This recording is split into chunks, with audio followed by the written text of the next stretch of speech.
Good morning. Today is Thursday, the 4th of June, 2026, and the time now is 37 minutes past 9 a.m. in the morning.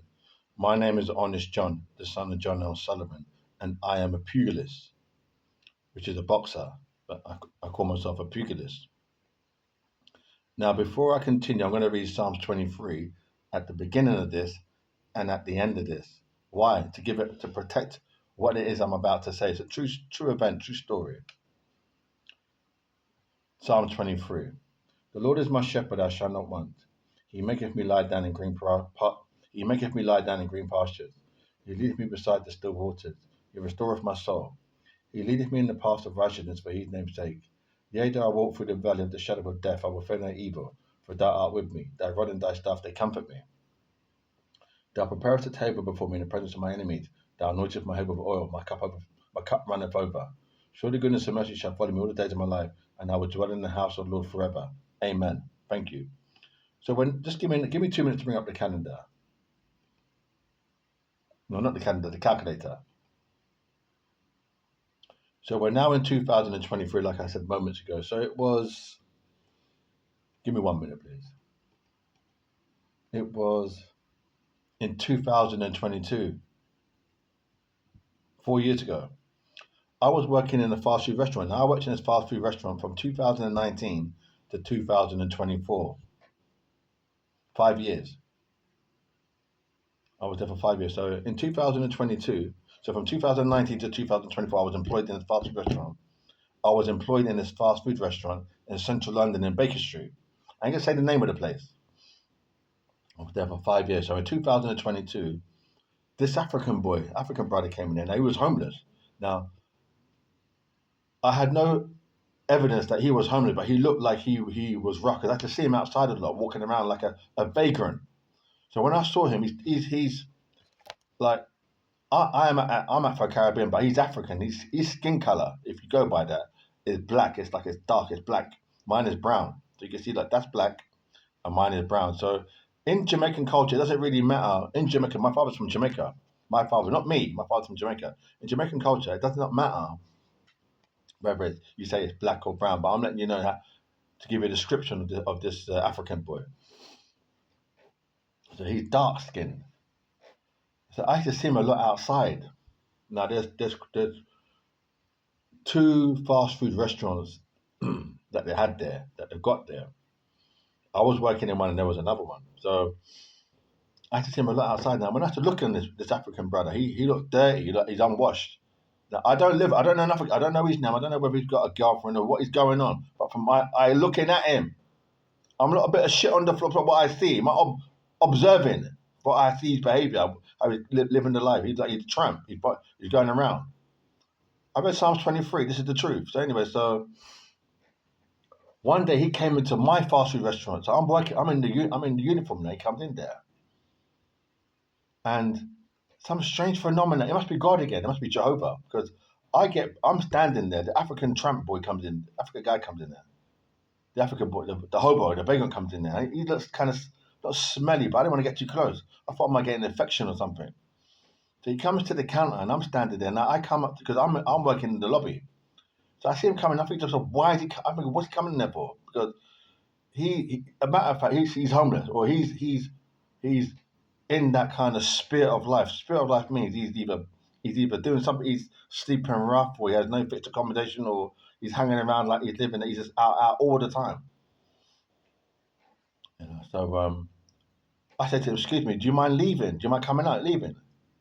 Because he's got this kind of he acts a bit crazy, off key. Off key means insane. Now I'm not saying he is insane.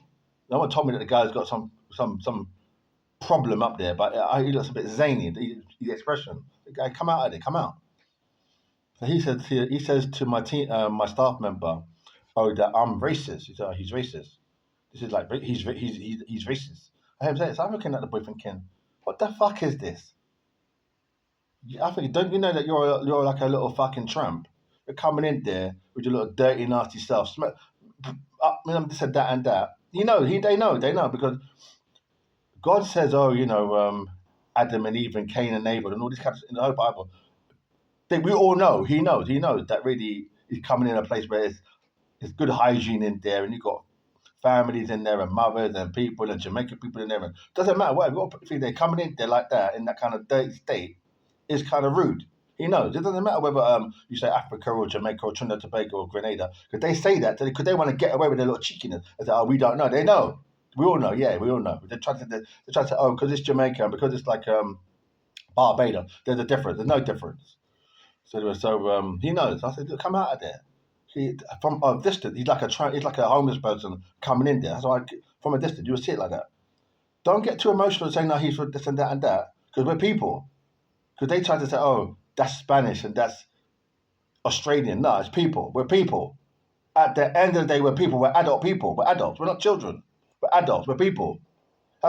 Be adult. We're people. It doesn't matter. You try to put a name on it and get emotional on it. We're people. So I said, come out of there. They said to my staff member, I'm racist. So I looked at the boy and I'm thinking, like, what is Jehovah doing? What am I supposed to learn? What do I learn from this then? What am I learning from this? I'm starting to thinking, okay, boy. I didn't learn nothing from him. I was just fucking rude. Because what I think he's trying to say is that this African boy must be like a Christian or a really holy person.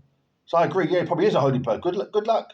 At the end of the day, though, don't come in there in that kind of state and condition and to kind of get it was very confusing for me at the time because I had seen him standing around the corner out there and just what's the word? Not loitering, but just there and then he's there and then he's up there and he's looked there and then he's there and he's talking to himself, okay, outside and I think he's coming in there. So I thought he might put my safety at risk. He might put other customers. So I thought I'd done the right thing. Because we have a saying in this country, prevention is better than cure. It's better to be safe than sorry. That's one. Better to be safe than sorry. So I took that approach. I thought, yeah, nah, coming in there like that. He's like a hobo, tramp person. Not that he not. It's hard. See, the English language doesn't allow me to really explore that possibilities of not possibility, whatever it is. But I just thought better to be safe than sorry. I said, look, come out of there. So he said, racist. Something must hold them. What is God saying in there? Because from a young age, I'm 56. From a young age, I've always been have an open mind. And I've got an open mind now. So I think I've got a beautiful mind. I don't think there's many people with my outlook, my way to adjust and bend and flex and this and that and take on board and drop that and put that. I'm constantly doing it. So I'm thinking, what is this? What is he trying to say? Because if they say to me, oh, for instance, if I go to a church, which I might do, if he say to, oh, and this is uh, um, our. I suppose I might go to Lewisham, and I end up because my church in Lewisham, not my church, but a church I've gone to when I was living there. It may have, let's say it may have stopped. They may stop service there. They may have stopped because they were there for a long time. They'll close down and move somewhere else. They've closed down and moved somewhere else. So I may, because it's a long distance, I might go to another church in the area. So if they say, oh well, this is what we, I'll think about it. Yeah, well, that's good still because it's it's it's a variation. It's an addition. It's a positive. It's a positive. I don't see things as a negative. So when he said round, well, what is God? What is Jehovah trying to do there now? Because I find that fucking rude. Because if that's 2022, my age then, so I would have been.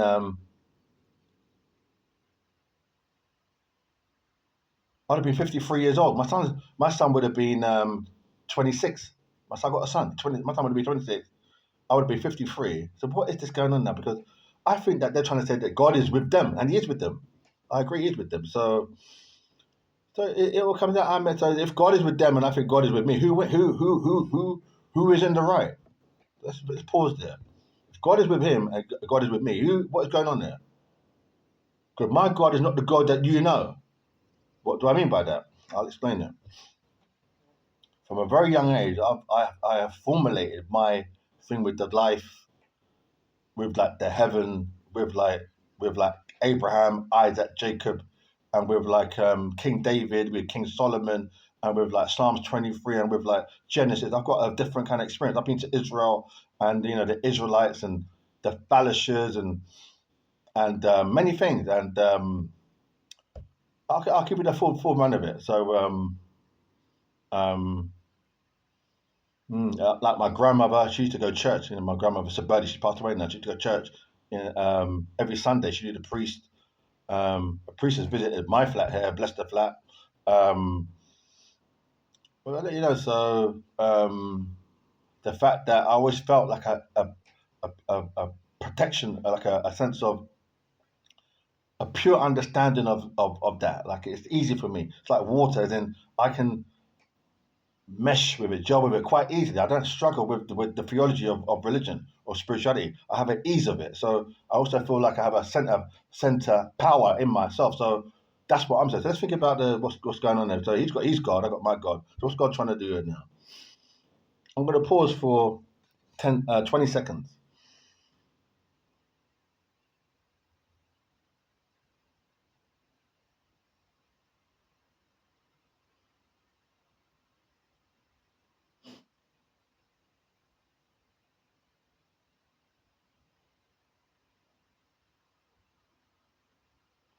Oh, so it was a test to see how I would handle the situation. And I handled it well. Thank you very much. So basically, yeah. So because these people, I'm in England, which is in the part of the United Kingdom.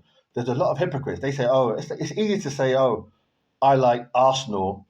You get people saying it, but they don't have a season ticket.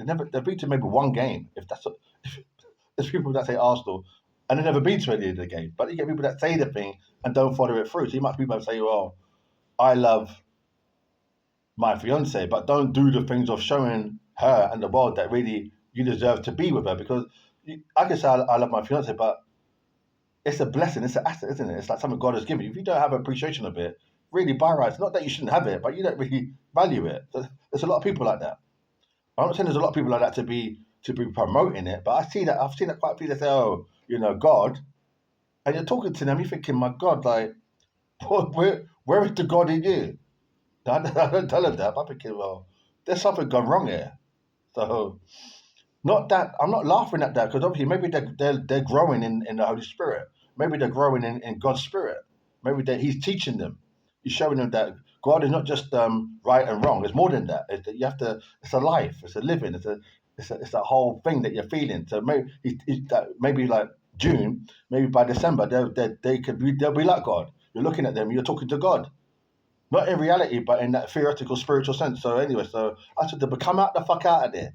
I didn't swear at him. I didn't swear at him, but I'm saying like, come out of there because it's in this racism. Now let me talk about this racism thing he's saying in that because I think that these people, these ones there, it's a clever science. It's a clever science that they use these things.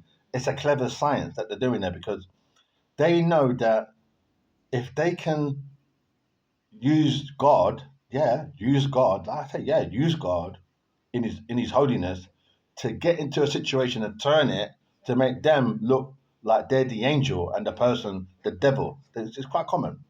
This is the whole thing between the war between Satan and God. The thing about devil and Jesus and you heard about Judas kissing God on the cheek. That is the kiss of the devil.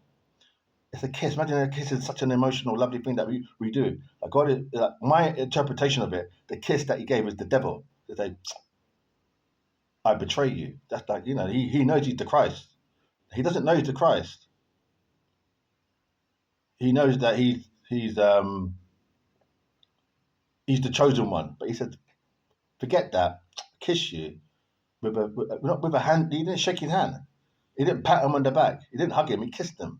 It's like something that we do. Look, like me and I have a fiance. So it's he's that thing to say I'm going to betray. So he betrayed him. Gave him the game. Piece of wrote whoever gave the piece of silver. So that's what they did. Very clever. So it's the devil at work. We close now with Psalm 23. Psalms 23, the Lord is my shepherd. The Lord is my shepherd, I shall not want. He maketh me to lie down in green pastures. He leadeth me beside the still waters. He restoreth my soul. He leads me in the paths of righteousness for his name's sake. Yea, though I walk through the valley of the shadow of death, I will fear no evil, for you art with me. Thy rod and thy staff, they comfort me.